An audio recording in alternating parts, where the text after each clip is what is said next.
Là j'ai une voiture qui arrive, je la vois dans mon rétro, donc je me range bien sur le bord et je la laisse passer. Je lui fais un petit signe. Voilà, ça se passe toujours bien. Perché sur sa monoroue électrique, Edmond Maikins fait figure d'extraterrestre de la route. Ce Picard de 54 ans, parti de Chauny dans l'Aisne, roule vers Brest, 850 km plus loin.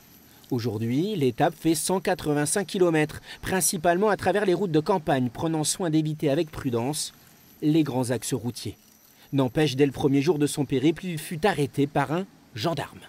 Il m'a dit que j'étais interdit sur la route et que s'il me revoyait, il me verbaliserait. Mais il y a une loi en France ?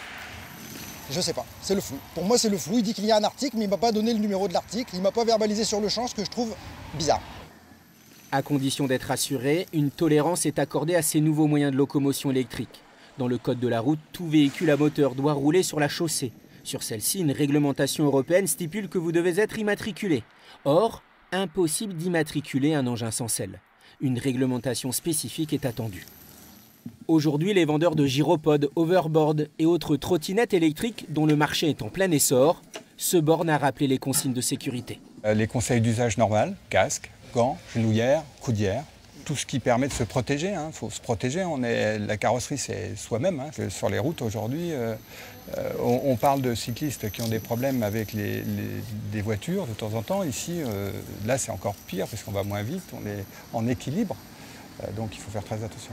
Mais il y a une loi ? Non. Loi prévue pour fin septembre.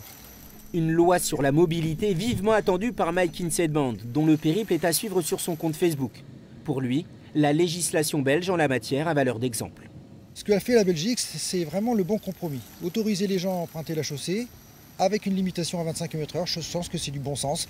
C'est la vitesse d'un vélo de tourisme à 25 km/h, je pense que c'est très bien. Si aucun gendarme ne vient lui barrer la route, notre aventurier des temps modernes espère atteindre Brest lundi soir au plus tard.